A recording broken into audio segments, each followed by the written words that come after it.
मिसाल है। आला हज़रत रहमतुल्लाह ताला अलैह का बड़ा एहसान है, किताबों से, उनके कलम से, उनकी ज़ुबान से, उनके तक़वे और तहारत से पूरी ज़िंदगी भर कभी आपने नमाज क़ज़ा नहीं की।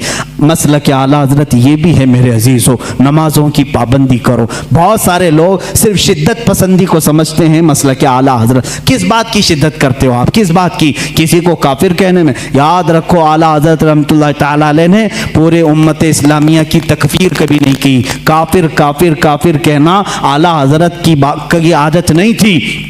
हुसाबुल हरमैन को लेकर बाज़ लोग वावेला मचाते हैं कि इन्होंने इनको काफिर कहा, उनको काफिर कहा। ये झूठे हैं, मैं चैलेंज करता हूँ, ला करके दिखाएं कितनों को काफिर कहा है। आला हज़रत ने तो उलमाए हरमैन से फतवा मंगवाया था कि यहाँ ऐसी ऐसी गुस्ताखियाँ हो रही हैं, आप क्या कहते हैं? वो चाहते तो खुद मुफ्ती से फतवा देते, लेकिन हरमैन के उलमा से फतवा मंगवाया। उनका फतवा आया कि ऐसे जुमले कहने वाले हिंदुस्तान के जो भी मौलवी हैं वो दायरे इस्लाम से खारिज हो चुके हैं, और जो उनके कुफ्र में शक करेगा वो भी काफिर हो जाएगा। इतना सख्त हुक्म हरमैन तय्यबैन से आया, उसको आला हज़रत ने अपनी साइन, अपनी दस्तखत से छापा तो ये वावेला मचाने लगे, अरे मियाँ हमको काफिर बोले, काफिर बोले। आला हज़रत ने जो कहा है, चैलेंज करता हूँ, फांकने से नहीं चलता, ला करके दिखाओ, लाओ हमारे सामने कहाँ कहाँ किसको किसको काफिर कहा, मैं दिखाऊंगा। मौलाना अशरफ अली थानवी देवबंद के बड़े आलिम हैं, उनसे ही सवाल किया किसी ने।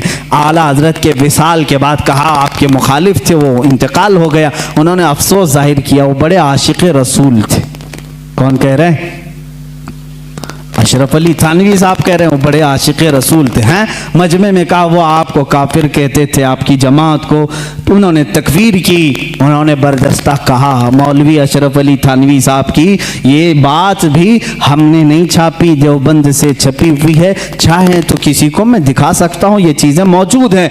उन्होंने लिखा, कहा अपने मुरीदों से, मियाँ मौलाना अहमद रज़ा खान साहब अगर हमको काफिर नहीं कहते तो वो खुद काफिर हो जाते हैं। अजीब बात है, अजीब बात है। इकरार भी है, फिर इसरार भी है। कह रहे हैं अगर वो हमें काफिर ना कहते तो खुद काफिर हो जाते, इसलिए कि उन्होंने इश्क़ रिसालत में डूब करके देखा कि ये रसूल के खिलाफ तहरीरें आई हैं, तो उन पर फर्ज था कि वो इन तहरीरों के खिलाफ लिखें और उनका कुफ्र साबित करें। उन्होंने वो काम किया है। ये दुगले लोग होते हैं, इधर भी बोलते हैं उधर भी बोलते हैं। जब आपको मालूम है तो तौबा कर लेते बेचारे, सारा मामला ही खत्म हो जाता। और फिर ये बहस बहुत लंबी हो जाएगी।